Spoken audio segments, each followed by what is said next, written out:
Good. So today I'm going to introduce you to the Song of Songs, which is our first book in our journey towards the wisdom of love. So before we talk directly about that book, I want to introduce you a little bit to the family of books to which it belongs in the Hebrew Bible.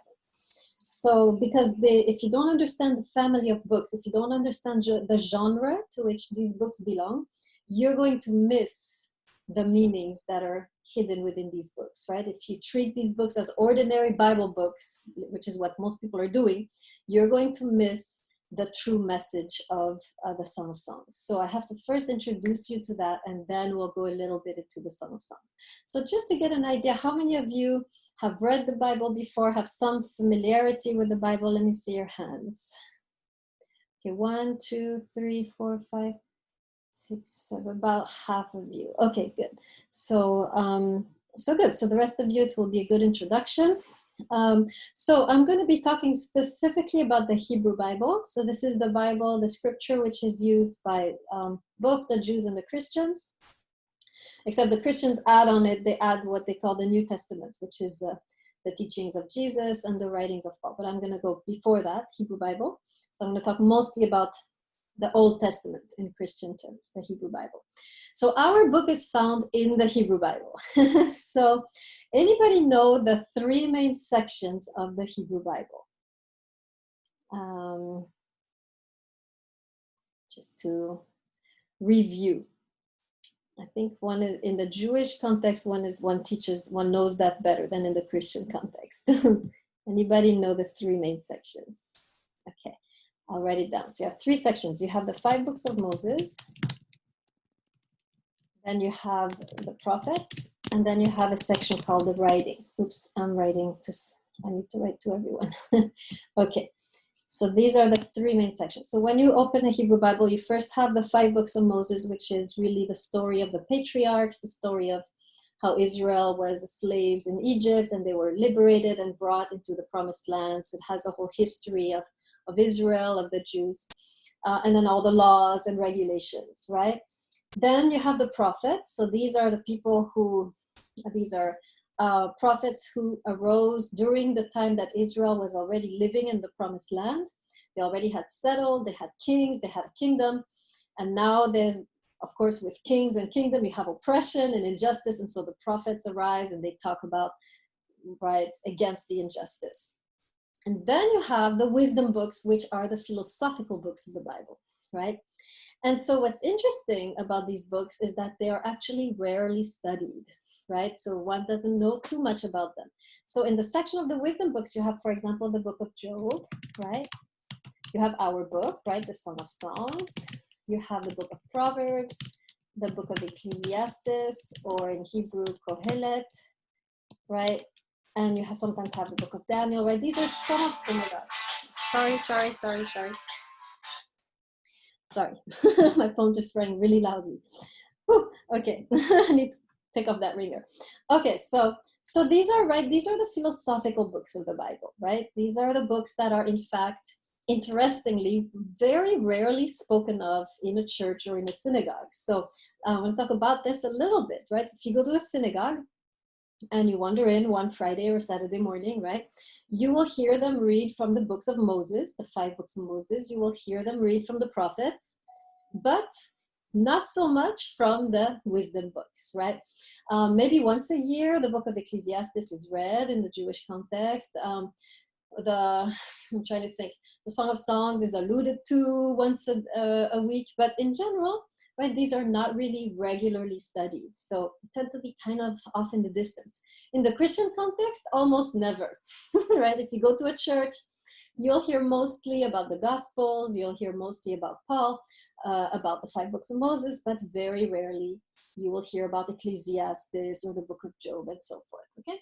So there's a reason for that, right? So because they're so ignored, right, from what I call the clergy, which I guess those are like the religious leaders, right? When I say clergy, I mean the rabbis or the priests or the pastors, right?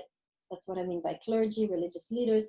So these books have been historically ignored and neglected by the clergy, right? And there are a number of reasons for that. So we're going to look into that. There are, in fact, three main reasons why these books are not taught, not really focused on, and why the clergy seems to avoid these books. So first, so we're going to look at these reasons. The first one is that these books are human-centered. Number two, I'll talk about this later. They're universal. Number three, they are subversive. Okay. By the way, whatever I type in the chat definitely should be in your notes. And everything else in between. Remember, the better your notes, the better the test grade, right? So make sure you write very detailed notes as I'm talking. Okay, so I was saying, right, these books are rarely studied, they're rarely taught. There are reasons for this. And so we're going to explore together right now why the clergy, why the religious teachers tend to want to stay away from these books. They don't want to, you know, they want to hide these books. It's like your relative that you're ashamed of, you know. And how many of you have a relative like that? You wish you wouldn't be caught dead in their presence. Anybody have somebody like that? You have a relative that's like, no, we don't know each other. Or a friend, you know, sometimes we have friends like that. We're like, I don't know that person. They're just sitting next to me. Right? So these kind of books, right? Clergy tends to be like, you sit over there. Right, so they tend to ignore. So there are three main reasons, and by the time we're done explaining those three reasons, you will understand why the clergy doesn't want to teach these books. They don't want to open these books to their congregations. And we're going to find out why in a second. First reason is human-centered. Okay, these books are human-centered. So let me begin with a question so you will see what I mean by that. When you read most of the Bible, when you read, let's say, the 5 books of Moses, who is doing most of the talking? So that's a question which I need those who raise their hands to answer. Who is doing most of the talking in the 5 books of Moses? Does anybody know? So remember, if you know, you can raise your virtual hand or you can put it in the chat so I can see that you want to talk. So I'm waiting. If you know, please speak up so we don't have to wait hours sitting here. Okay, go ahead, Leventhal, speak. But don't raise your hand like that because I don't see you normally. You want to raise your virtual hand or put it in the chat. Go ahead. Well, God is doing, like, I guess, the talking. I mean, he's saying, like, Moses wrote it, but God told him what to write. Okay, very good, right? In the 5 books of Moses, yes, Moses is writing, but mostly God is speaking, right? For example, when you look at the very first page of the book of Genesis, the beginning, you have the creation of the world, and there you have in the beginning, right? God created the heavens and the earth, and God spoke. And then you have 10 words of God, right? And each time he speaks, the earth comes into being more beautifully, right? And then you have, of course, the first believers, and again, it's always, right? And God spoke to so-and-so, and God said, and then you have all the commandments where God again is speaking, right? This is what you should do, this is right, this is wrong. So really, throughout the 5 books of Moses, God is really dominating the conversation, right? Now, what about the prophets? Who is doing most of the speaking in the prophets? This is kind of a trick question, so let's see if you can get it.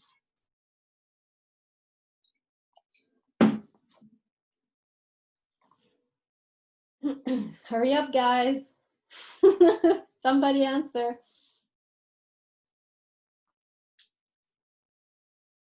Don't make me wait like this.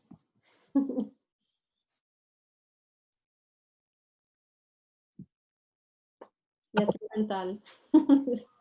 Like, the elders at the time wrote most of them.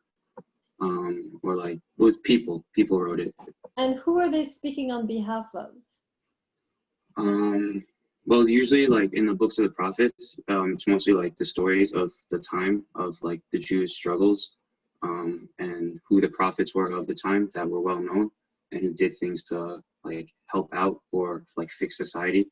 Obviously, Yeah. sent by God. So Exactly. So when they're trying to fix society, the way they begin, right? Every one of their speeches is always, "Thus says the Lord, I am going to destroy this society if you don't begin, right, to take care of the orphan or the widow and so forth." So even the prophets, right, even though as a prophet speaking, he always begins his speech by saying, "Thus says the Lord, thus says the Lord," right? So again, God is dominating the conversation in the prophets. Now, when you get to the wisdom book, It becomes very interesting.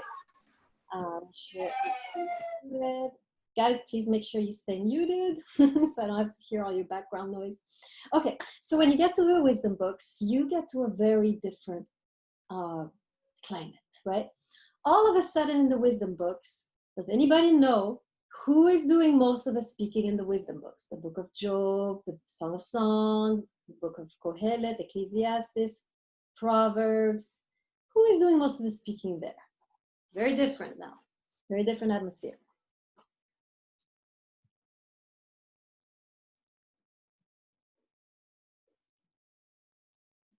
I'm just gonna wait. Yes, I see 2 hands. Let's try Mir Zakandov. Go ahead. Mir Zakandov, go ahead, unmute yourself. Isn't it mostly the prophets who are talking in those? Okay, wisdom literature, there's no prophets. The book of Job, Song of Songs, Ecclesiastes, who is speaking mostly? Mir Zakandov? I thought you were talking about like the second section. The third section is wisdom section? Yes, the writings. That I don't know. Okay. Leventhal, you're the only one who seems to know these things. Enlighten us. Well, in the Song of Songs, it's written by King Solomon, or Shlomo in Hebrew. And that stuff, like Tehillim, I don't know, like Psalms, I don't know who wrote Proverbs, but Kohelet is also by King Shlomo, Solomon. Like the kings after, I guess, or... Yes, yeah. very good. Very good, right? So of course the author is Solomon, but the characters, right? When I'm asking who is doing most of the speaking, it's really the characters, right? And for example, in Ecclesiastes is this king, whoever he is speaking. Song of Songs, you have these two, this man and this woman back and forth. The book of Proverbs, you have a father teaching his son. So now you have a shift, right? So make sure you write this down, right? When it comes to the wisdom books, we have a shift where God is not monopolizing the conversation anymore. God is not doing most of the speaking. Human beings now are taking center stage. They are in the spotlight and they are doing most of the speaking. So that's why I mentioned earlier, these books are human-centered. Okay, so make sure you write this down, right? Most of the Bible, God is doing the speaking. When you come to these books, the wisdom books, then all of a sudden God is silent. He steps back, backstage, and now human beings are doing most of the speaking. So already you can understand the clergy. They're like, well, why should I teach these books, right? I want to teach the word of God. I don't want to teach some, human investigation. So already this can give you an idea why the religious teachers tend to not want to teach those books, because, well, if it's just people, it's not going to be really God, is it? Right? So that's already, you can sense the issue. Now, second issue about these books, second way they differ from the rest of the Hebrew Bible, is their universal character. So when you read these books, if you start, and I really suggest, try tonight to read the other books too. Don't just read the Song of Songs. Try to read the book of Ecclesiastes, the book of Job, to get an idea, right, of the family of books. These are a family. They all kind of have similar vibe, right? So when you start to read these books, you start to get the impression, the very clear impression, that the target audience is not so much a religious audience as a secular audience, right? These books are sounding actually very secular. They are actually written to appeal to a secular audience. And so it becomes very interesting that you have a section in the Bible which actually was not really designed to be read by believers, but to be read by non-believers, right? So this is fascinating, because what we're realizing here is that there is a section in the Bible which was written for us, right? If you're not Jewish, right, or if you're not Christian, then these books were written for you. And in fact, if you're not a believer, if you're not Jewish or not Christian, you will have an easier time navigating these books than somebody who has strong belief, right? Strong beliefs. So let me give you an argument for that. Why do I say that? Why do I say that the target audience of these books is non-believers or is beyond, right, Christians and Jews. It's meant to be for a secular audience or an audience which is not Christian or Jewish. So there's several indications why I can say that. First of all, so there's two main indications. First one has to do with the themes of the books. The second one has to do with the characters and the authors. Okay, so these are the two main differences, right? The two main reasons why I say these books are universal. The target audience goes beyond the walls of Jerusalem to a broader audience, to what the Jews call the nations, right?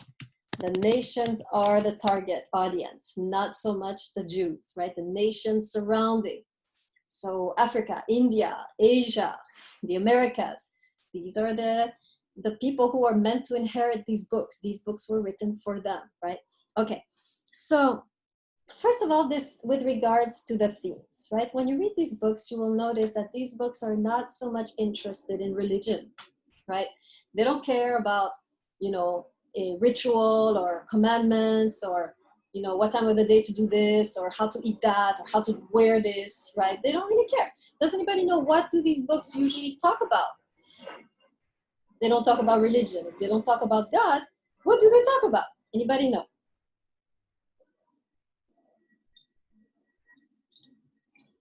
And I'd like it to be someone else than Löwenthal. I'm gonna pause Löwenthal. I want it to be someone else. So of those of you who raised your hands that you're familiar with the Bible, one of you needs to answer. I can't be just having a dialogue with Löwenthal. So I'm waiting. I can wait all day.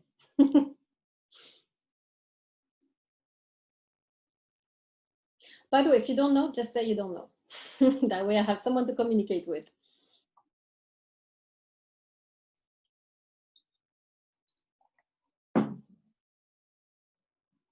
Thank you, Mirza Kandov. Okay. Löwenthal, save us. Thank you, Grady. Well, like most of the books that were written by the people after the prophets, it's just about like life outside of like ritual, like you said, like what like the human experience is like. Nothing really to do with like Judaism per se. Very good, right? Absolutely. These books are really about life. When you read these books, you're going to find out about pleasure, about love, about wisdom, about how to face death, how to face suffering, right? These are the existentialist books, right? These are the books which are really about life, and therefore, anybody who reads them is going to find them interesting, right? Any human being who cares about life, love, wisdom, death, suffering is going to actually find these books interesting because that's what these books are about, right? So already the themes make these books very universal, right? But beyond that, you also have the characters of the books and the authors of the books, which are beyond the borders of Israel, right? So for example, if you were to read, for example, the book of, let me start with the book of Proverbs, right? If you were to read the book of Proverbs, the main author is supposedly King Solomon, one of the kings of Israel that we'll talk about, since he also wrote the Song of Songs. But towards the end, you have a few more proverbs which actually were not written by him. Does anybody know? Well, this you won't know. I'm just going to tell you. This you won't know. But to understand the gravity of what is happening towards the end of the book of Proverbs, I have to first give you a little bit of historical background. So when the Hebrews, if you recall the history of the Hebrews, of the Jews, you have the patriarch Abraham who starts everything, right? And then he moves to Egypt. He doesn't move to Egypt. His descendants move to Egypt. They're enslaved for 400 years, and then they move back into present-day Israel. And when they move back, of course, the land is not empty. The land is populated by a nation or a people called the Canaanites. Okay, I'm writing it down in the chat.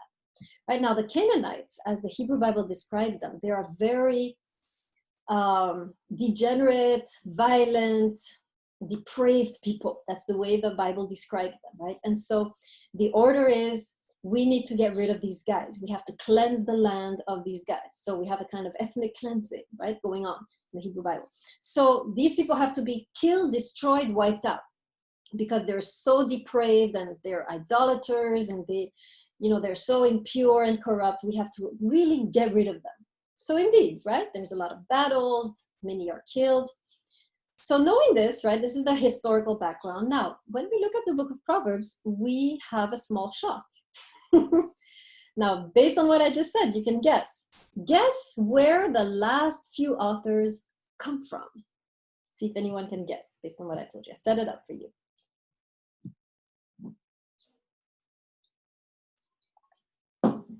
Okay, so this, I set it up for you. You should know the answer. I don't want Leventhal to answer. And by the way, let me turn on the gallery view. Guys, let's have a talk. This class is very interactive, so you guys need to begin to participate and answer my questions. Otherwise, it's going to go very slow and be very sluggish. So I have a very interactive way of teaching. I periodically ask questions or respond to your questions. That's the way that I move forward. So I'm going to need a lot more participation. Am I making myself understood? Put your hand in the screen. If you see what I'm saying. Okay, so when I ask a simple question like I just did, I'm expecting at least 2 or 3 of you to pipe up and give me an answer, right? Otherwise, we're not going to go very far and it's going to be very stagnant and I'm not going to be able to say as much as I want to say. So based on what I told you with the historical background, right? When you come to the book of Proverbs and you read the last few Proverbs and you look at the authors, you have a small shock when you know the historical background. Now, guess where these authors are from, based on what I just told you.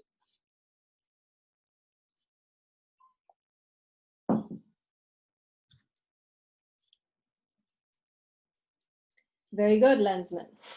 Right? Canaan, right? These authors are from Canaan, from the Canaanite nations that were so depraved.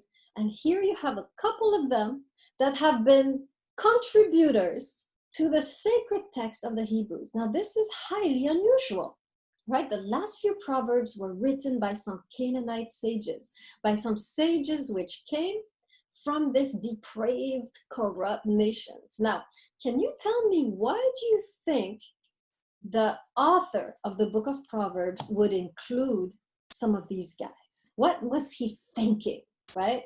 What was the reason he would do that? What's he trying to do? Why would he do that? What's the benefit of including these Canaanites when you're talking about how to live, right? The book of Proverbs is about life. So why would he do that? What's the reason? Anybody have any idea?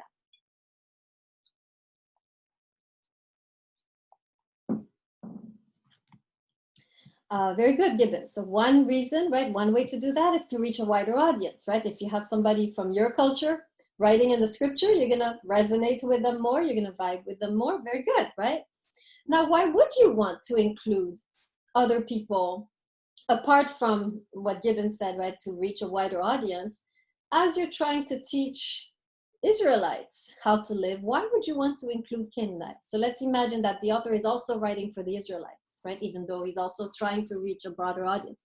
Why would you include some Canaanites? What good will that do? Why can't you just write all the Proverbs? Very good, Prashad. Okay, you guys are waking up. Thank you. Right. To give another perspective, right? In other words, what the biblical author is realizing, right, is that I cannot reach the truth alone, right? Proverbs is about how to live life. And he is realizing, I don't know by myself how to live life. I cannot achieve wisdom by myself. I need to bring in these guys, right? So that's interesting, right? This idea. We'll come back to that. Okay, so you have already an idea. Now, the book of Ecclesiastes is also like that, right? The book of Ecclesiastes is also traditionally written by King Solomon, which we'll talk about. But it has also a huge influence of Egyptian thought, right? So he's writing from his Hebrew perspective, but he's bringing in a lot of Egyptian ideas, Egyptian expressions, and so forth. And so he's also mixing up, right? To read, maybe, like you said, to reach Egypt, or maybe to give a broader perspective, right? And then finally, we get to our text. And what's interesting in our text is that the main character, now, it's not the author, but the main character is not a Hebrew, right? So this also makes the book interesting for a non-Jewish audience, right? The main character actually describes herself as racially different. She describes her skin as dark, right? She's not from there. She's probably from the regions of North Africa, right, towards Egypt and such, right? So here we have a character who is doing most of the talking, who is teaching us about love. This is our book that we're going to study, and she's not even a Hebrew, right? So you get the gist, right? In the wisdom books, not only it's human-centered, but there's also a lot of influences from the outside world in those books, right? These books are permeated with foreign influences, foreign protagonists, foreign characters, right? And the reason is what you guys were saying, right? It's very clear that the biblical writers realized we cannot find wisdom alone. We need to broaden the table. We need to bring more people to the table. We need to bring a Canaanite sage. We need to bring an Egyptian. We need to bring this Black woman, right? And together we can finally get to how to live, how to be wise, right? So it's very interesting, right? We're learning here that wisdom cannot be achieved alone. We need each other. We need a variety of perspectives to really achieve wisdom. And the biblical writers understood that. Right? They understood, like, I can't do this by myself. I need to bring in the Canaanite sage. I need to bring in the Egyptian philosopher. I need to bring in the African woman, right? And then together we can begin to find our way through life, right? Okay, so very interesting also that aspect of the wisdom books. So again, you can see how the clergy, again, going back to them, will be like, I can't teach these books, right? All this Egyptian stuff, all this Canaanite stuff, and this woman in the middle, right? So again, you can see the discomfort, right, of the clergy when they're faced with these books, right? But now the worst is yet to come. This when we get to the notion of subversive. So subversive means rebellious, right? So these books, not only are they secular, not only are they philosophical, not only are they full of foreign influences, but they're also rebellious with regards to the dominant worldview of the Hebrew Bible. In other words, many, many times these books will go against what is being taught in the rest of the Hebrew Bible. And this is the part that most commentators and scholars have a lot of trouble with. And they often try to kind of like tone it down, right? Or wash it off, wash it away, whitewash it, right? They often want to ignore it, right? But when you read these books with really sincere eyes, you will notice that they very often what they are saying goes against what has been taught by the 5 books of Moses, by the prophets. They are like kind of the black sheep of the family, right? They always want to do things different. So let's talk a little bit about that. How they do that. So for example, you have the book of, let's take the book of Job this time. Still in the same, right, wisdom literature. So the book of Job is one of the most subversive ones, right?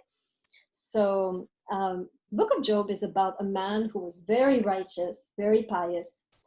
And he was expecting, of course, based on what he knew about God, that if you're righteous, you're pious, God is going to bless you. Right? That's the message you have in the Bible in general. If you do good, you'll be blessed. If you do bad, you'll be cursed. And Job arrives on the scene, and he's doing good, and yet God decides to curse him and to send him all variations of suffering, right? We do this book in my other class, the philosophy of religion, right? It's a very interesting book. So here you have a book which is going against the dominant view, straight up saying, no, you thought that if you're faithful to God, he will bless you. Well, I tell you from my experience that if you're faithful to God, the opposite will happen. You will suffer, right? So here you have one very powerful example of how the wisdom books are really sometimes contradicting the message, the dominant message of the Hebrew Bible, right? So this is just one example among many, right? So many times, and we'll see today a little later how our book is very rebellious, right? So you have these books, right, which are human-centered, secular, rebellious, right? And you have to wonder, like, why are these books still in the Bible, right? Why did the writers of the Bible keep these books, right, which are so problematic, right, which are giving us a path which is not the traditional path, right? Why is it that you would keep a book which contradicts the rest of the Hebrew Bible, right? Does anybody know? What would be the purpose of keeping these books in the scripture? Why did someone not decide to take them out when they realized how problematic these books were? What do you think? What would happen, in other words, if the scripture didn't have these books?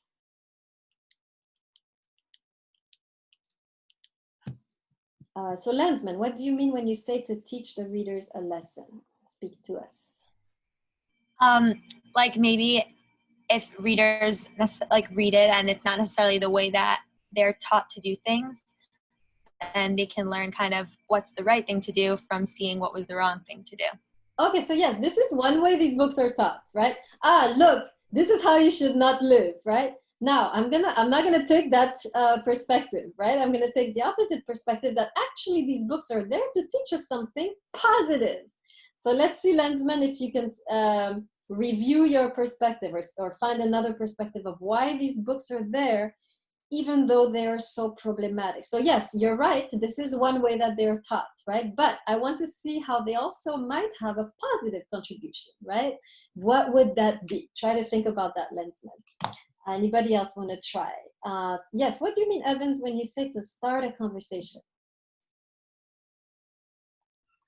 So like a lot of things in Judaism, it's about like learning and discussing a lot of things and even like the problems and that. So it's kind of like, even if you don't see eye to eye, it's about like starting a conversation and then being like open to other stuff, but kind of just like being able to even start that conversation and get people like into it.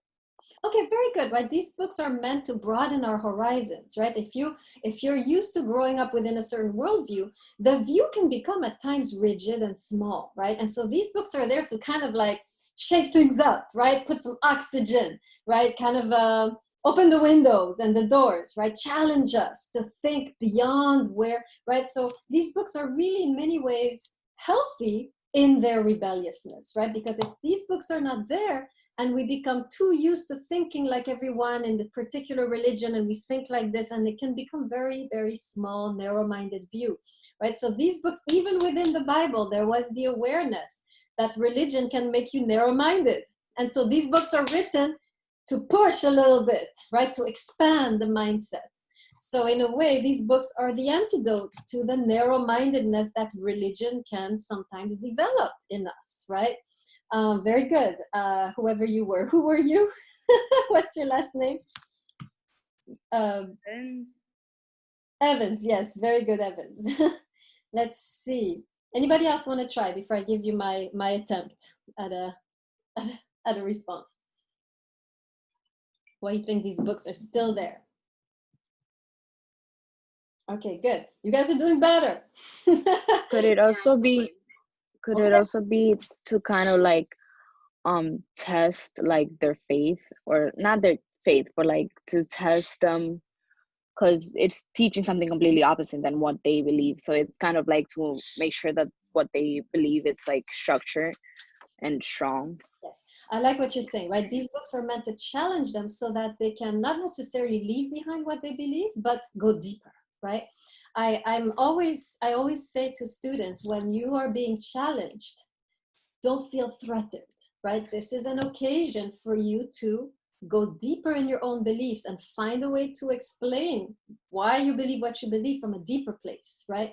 So yes, these books certainly can be challenging, which is what, who were you before? Let's see, was it Grady? No, I can't remember. Landsman, it was Landsman, right? I think you're going along with Landsman, right? And the idea that these books are meant to challenge us, to strengthen us eventually, right? Very good.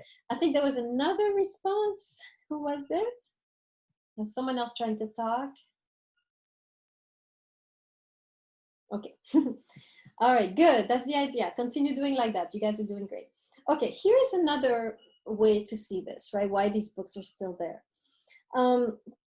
These books are there, in my view, in order to create a space for the human beings to respond to God, right? In other words, God is doing most of the talking in the Bible. Here in the wisdom books, human beings answer back. And they answer back in a way that's very authentic. There's no gloves, right? They're not walking on eggs. They're very real. Sometimes they're very raw. They can be sometimes discourteous, not civil, right? They're not polite. Sometimes they're very aggressive. Book of Job is very aggressive.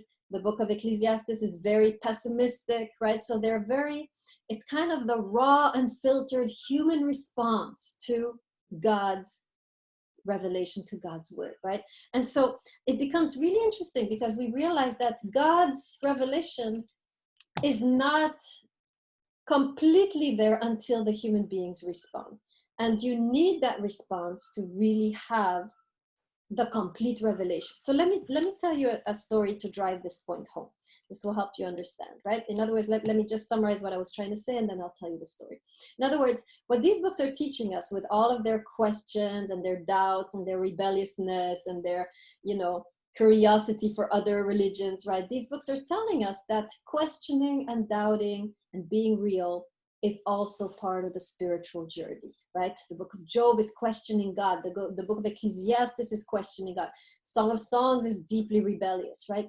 So these books are meant to give a space for the human questions, the human doubts, the human struggle to find meaning. And this too is part of the spiritual journey. Not only obedience to God, not only faith, but also doubt, right? Both are necessary in order to have a rich spiritual journey. So let me say that again so you can write it down, right? So these books are written in order to create a space for the human question, the human doubt, the human rebellion, the human struggle, right? And what these books are saying is that this too is part of the spiritual journey. The spiritual journey is not just obeying God, right? It's not just being faithful. It's also questioning. It's also getting mad at God. It's also choosing to do your own thing, rebelling, right? This is also part of the spiritual journey, right? And so that's what we're seeing, is that ultimately we need both, right? So let me tell you a story to summarize that. So this is a story that you find in the Talmud. So let me write down that word. So the Talmud is simply the compilation of all of the discussions of the rabbis. Let me write this down. All the discussions of the rabbis. What are rabbis? Rabbis are Jewish religious teachers about the Bible. Okay, that's in a nutshell what the Talmud is. A huge compilation of books, like big, like you can't see, right? All of that. Several volumes, right?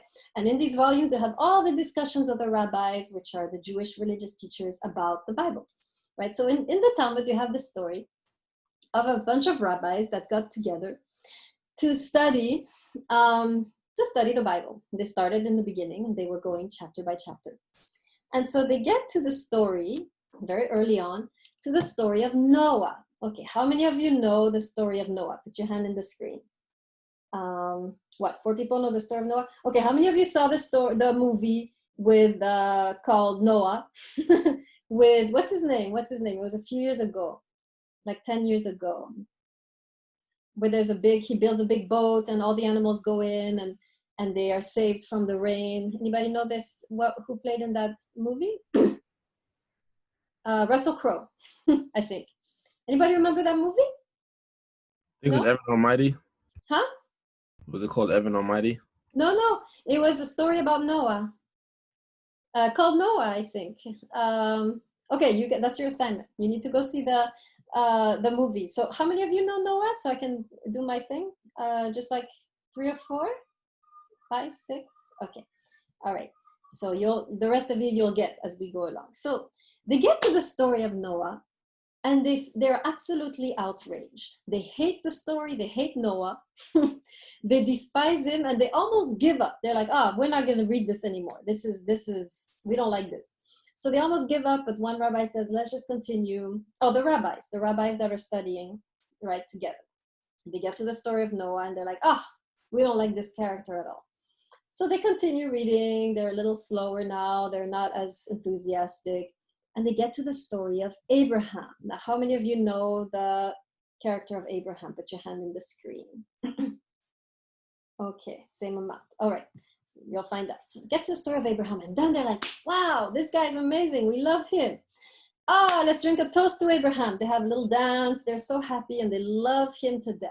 Now, here's my question to those of you who know the two characters, who know the two stories. Why do the rabbis love Abraham and why do they despise Noah? Anybody know? Anybody have any ideas? What did Noah do that was so bad?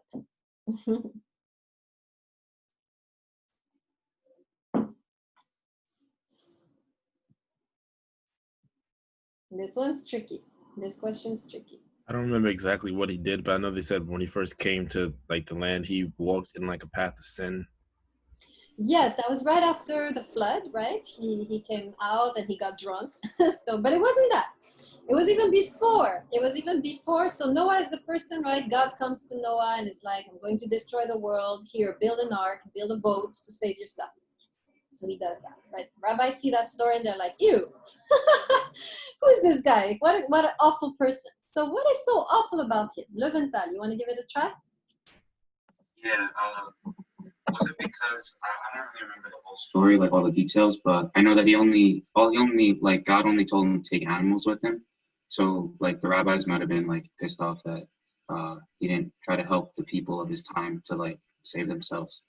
Okay, exactly, right. God comes to Noah and says, so I just wanted you to know I'm about to destroy the whole world in a big flood. And Noah is like, okay. There's no attempt at talking God out of this. He's perfectly cool with the idea that everybody's going to get destroyed except him, right? He doesn't complain. He doesn't object. He just follows. He submits. He follows blindly what God tells him to do. He builds the boat, and he and his family are the only ones who are saved. So the rabbis are like, what? How? Right? Who in his right mind would say nothing, right? If I were to ask you, right? Let me turn on the gallery, right? If God were to come to you and tell you, I'm going to destroy the world, what would you have the decency to say to God, hopefully?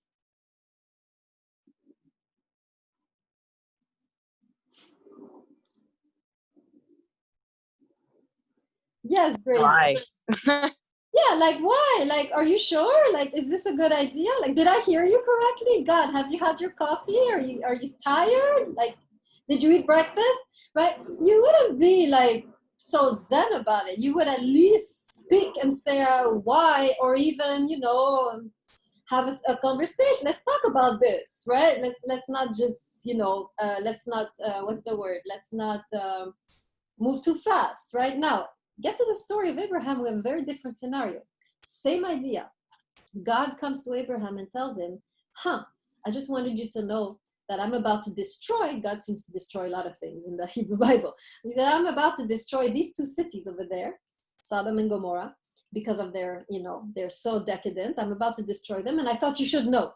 Now what does Abraham do? That's very different from Noah. Anybody remember that story? Question God. Yes, Abraham has the decency, thank you, exactly, Mirza Kandov, to talk back and be like, wait. Surely, he begins like this, surely you wouldn't want to destroy the righteous and the wicked in the same place, in the same outburst, right? Surely there are 50 righteous people, right, that are good, then you wouldn't want to destroy. And God is like, you're right. God actually changes his mind momentarily, says, oh, you're right. If there are 50 righteous people, I won't destroy the city. Now Abraham thinks a little bit. He knows the cities very well. He's like, there's not 50 righteous people in that city. So he goes down 40, 30, 20, 10 people. At that moment, the rabbis again become nervous and anxious, and they start to cry because Abraham could have bartered until 0, but he stops at 10. And God is like, well, okay, if there are 10 righteous people, I won't destroy the city. Sadly, it turns out that there were not even 10. But God still went and rescued I think it was 1, 2, 3, 4, 5, 6 people who were still righteous, right? So you can see their different attitude, right? Abraham actually is negotiating, talking back, questioning God's judgment, whereas Noah is just following blindly. Now, does anybody know who was called the friend of God, Noah or Abraham? Who had the status of friend, according to the Hebrew Bible? Who was God closer to, Noah or Abraham? Abraham. Exactly, right? Abraham was called the friend of God. And so why, you wonder? He was so antagonistic. He was not submissive. He's talking back. What the hell, right? How is he the friend of God? Well, you get a very interesting insight from that. You get the insight that God seems to enjoy a good conversation. He seems to enjoy a good challenge. He doesn't seem to mind when you disagree or when you question or when you doubt or when you call him up on something that he said or did, right? So that's what we are learning. The Hebrew Bible, we need to understand, is a religion which is Abrahamic and not Noahic. I'll be right with you, Zimmerman. I'll be right with you. Abrahamic, right? An Abrahamic religion. It's based on Abraham, not on Noah, right? In other words, the Hebrew worldview, the Hebrew spiritual worldview is closer to that of Abraham than to that of Noah. What this tells us is that God actually doesn't mind when we have doubts and questions, when we talk back, when we disagree, when we challenge him in the name of our humanity, right? I want to stop on that briefly because this is so important and we have a little bit of time. This is something that if we were to understand this, that God doesn't mind to be challenged by us when we feel that someone's humanity is in danger, and we go back to God and say, what you said here, I don't accept for the sake of that person. If we were to do that, we would have a lot more problems, right, in this country, where we have so many people now using the Bible to oppress entire groups of people. Well, the Bible says homosexuality is a sin, so go to hell, right? Or the Bible says thou shalt not kill, so you need to have that baby, even though you were raped, right? So do you see what I'm saying? I'm really touching on very, very sensitive issues. We have an issue in this country. We take the Bible and we use it to oppress. None of us have any idea that we could actually question some of these things and that this wouldn't be a problem, right? Let me ask you a question to see if you really understood what I'm doing. Let's take the issue of homosexuality is a sin, therefore go to hell, right? If you go to a gay pride parade, you will have, these posters, right, about hellfire. What would Noah do with that verse? And what would Abraham do with that verse? That homosexuality is, how do they put it in the Bible? Is an abomination. Let's see if you're getting this. Here's this clause, homosexuality is an abomination. Then you have a bunch of gays, who are struggling now because of this verse. What would Noah do with this verse? What would Abraham do? Medina, talk to us. I feel like Noah would just agree with it and just go with it because he just finally agrees with everything that is being said, while Abraham would have question why does liking somebody of the same sex make you an abomination? He wouldn't just. Yeah, very good. And now let me add to the question. Let me give a follow-up. Oh, sorry, were you still talking? I couldn't hear. Did you finish? No, I wasn't. I was done. Now, who would God prefer? Which reaction would God prefer? The reaction that says, yes, God said this, therefore I'm sorry, you're damned. Or, well, really, what kind of person would God prefer of the two? I feel like God would prefer Abraham just because he's questioning him and he's kind of making him think about the consequences to it, his actions. Okay, so exactly. It's just because the person likes the same sex does not mean that they're a bad person and they're not righteous. Okay, exactly, right? So I'm not going to now change what the Bible is saying, but I'm going to change our approach to the Bible, right? Too often we are submissive. We just take these verses without questioning, without debating, without challenging the text or God, the author, in the name of this group of people. When we're doing that, we're acting like Noah. And what we're learning here is that God actually prefers Abraham. So it's okay. What I'm saying is that it's okay when you feel that a group is coming under oppression because of a biblical text. It's not only okay, it's required, it's laudable, it is good to challenge that text, to ask, are you really saying that? Are you sure? And try to look, other texts, right? Try to investigate. This is the approach we need to have when we read the Bible. The Bible was not written for dummies who just follow blindly. The Bible was written for intelligent people with a mind, with people with a heart, people with compassion. And we are meant to, the Bible is there to begin a dialogue, not to end it. Let me say that again. That's a great quote. The Bible is there to begin a dialogue, not to end the dialogue, right? And so I'm not saying what the Bible is saying we should wipe away. I'm saying we need to wrestle with it. We need to question it. We need to discuss it. And then maybe the Bible will be less a tool of oppression and more of a tool of redemption, right? Or liberation. Okay, there's a couple more hands. So Medina and Grady. Grady, you want to start? So I didn't know what I'm answering. I have my hand raised for the last question. Oh, that's it. Okay, guys, put down your hands. Make sure so I don't ask you again. Thank you. Very good. Are you seeing what I'm saying? Is everybody seeing? This is a very important, this whole debate is very important today, right? Because of how the Bible is being used today in our country as a tool of oppression. Now, again, I'm not saying we should rewrite the Bible. The Bible is also there to challenge us, right? God is also there to challenge us, but there is room for us to challenge God, and that's what we're learning here in these wisdom texts. These wisdom texts are paving a way.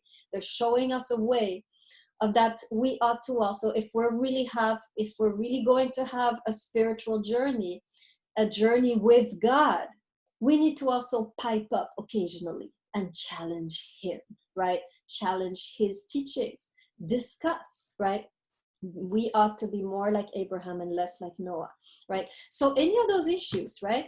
Abortion, gay marriage, these are the main ones, the capital punishment, right? Some of the issues we are often debating, right? And the Bible seems clear, right?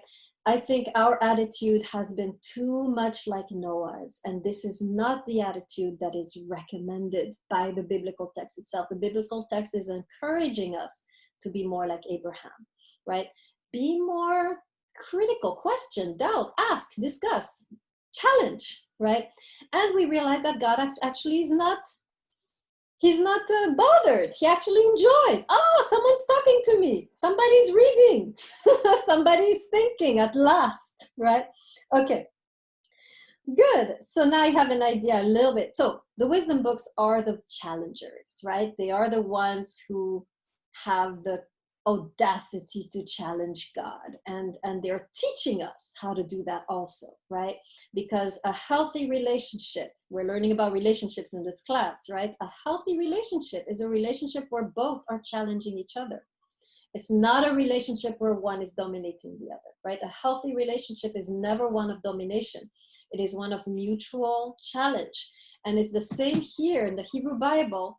We are taught that relating to God should not be a relationship of, right, domination. It should be one where we mutually challenge each other. We have an equal voice in a way to God's.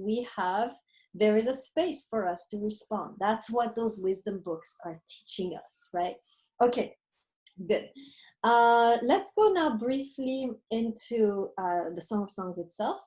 Now that you know the family of books, you know that the Song of Songs itself is going to be human-centered, universal, subversive. So you should expect, especially if you come from a religious background, to be a little bit uncomfortable or a little bit shocked, right, by the characters, what they're doing.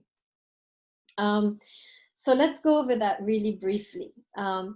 First of all, so I'm going to do the same thing I did for all the books to just the Song of Songs, right? So human-centered, universal, rebellious, or subversive.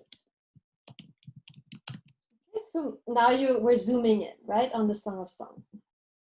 Okay, so obviously human-centered because the two people talking are human beings.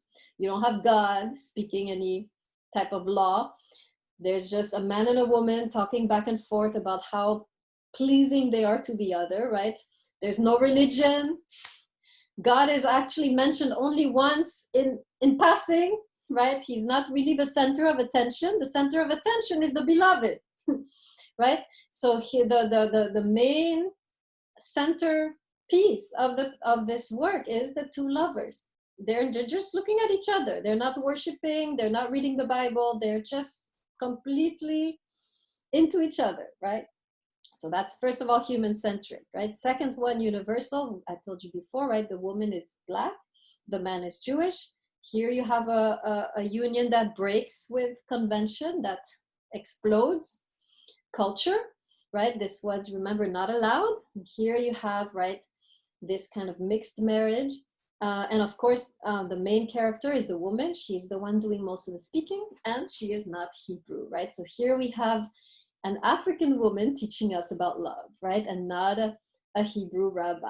It's interesting, right? So this is, again, the author is playing with us. He's being playful, right? Instead of putting a person of authority to teach us about love, he's going to take an African woman who's not even Jewish and be like, here, you do this, right?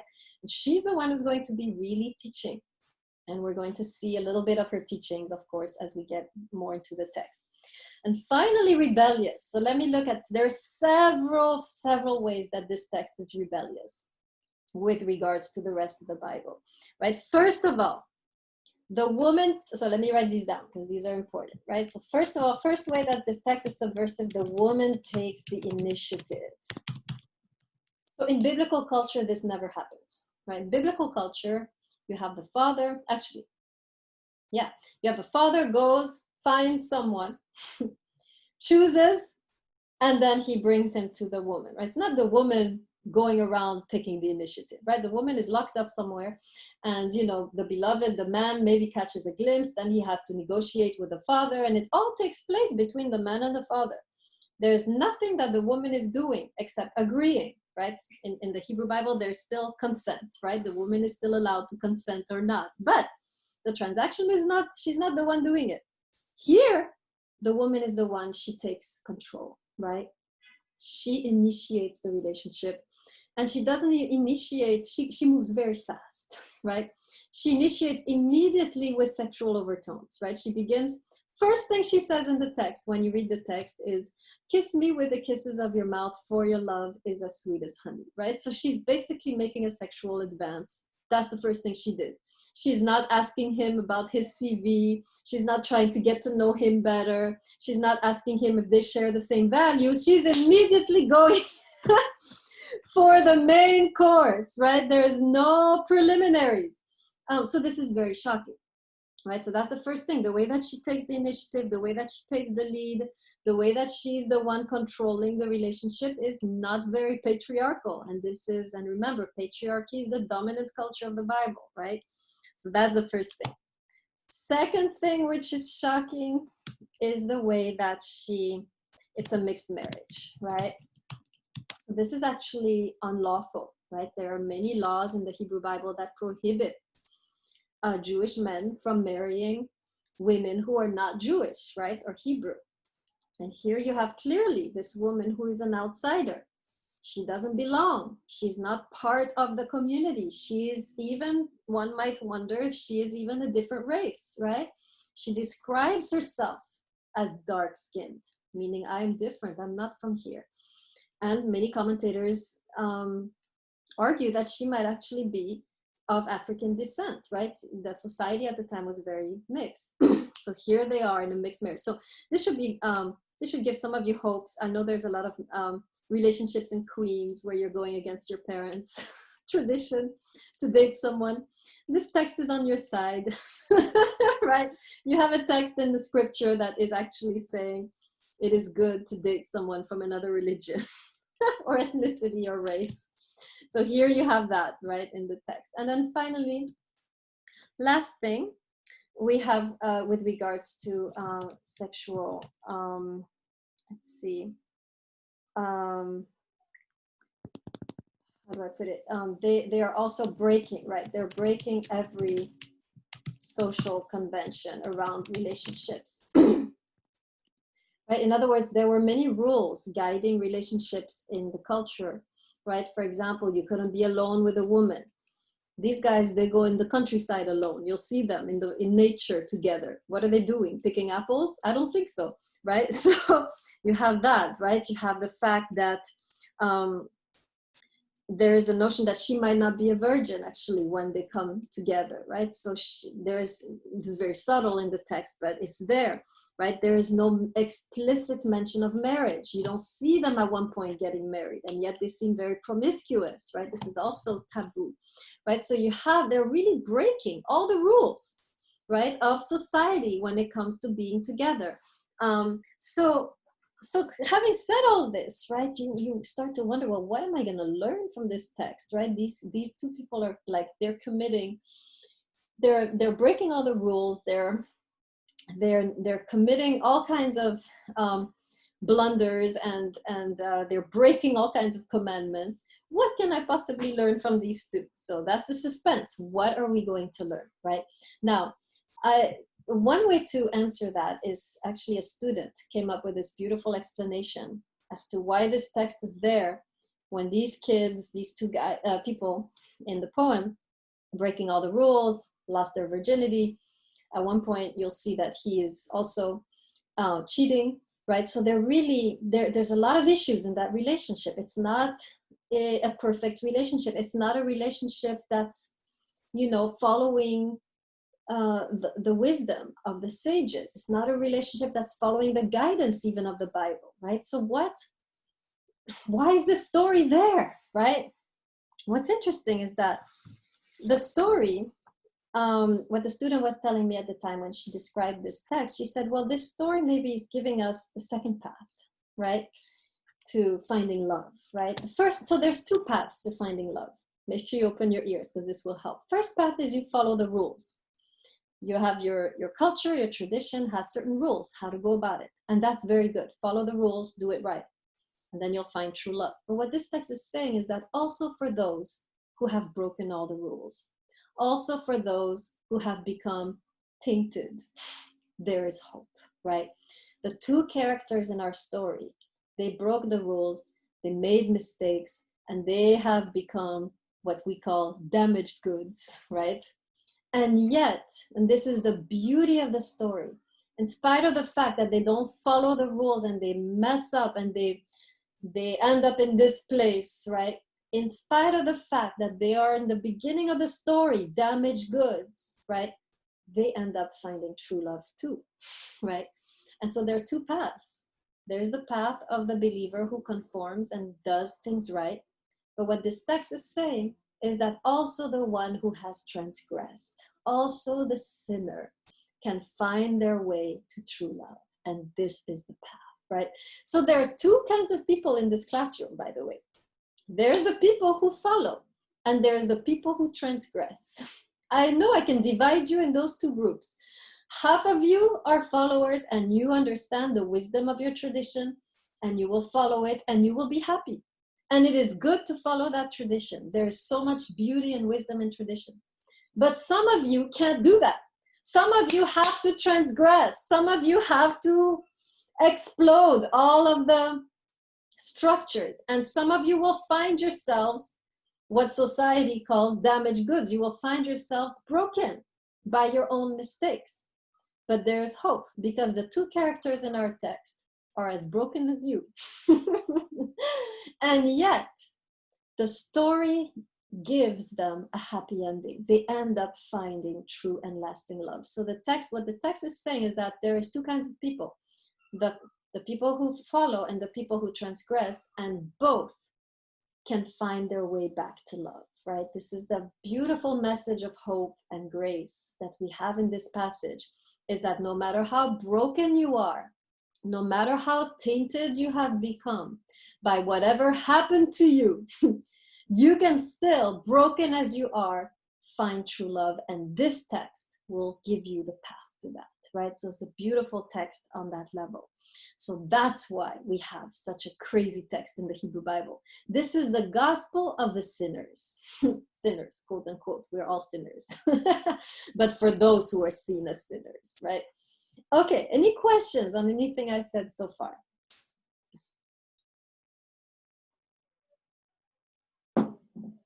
Okay, very good. So let me stop the recording.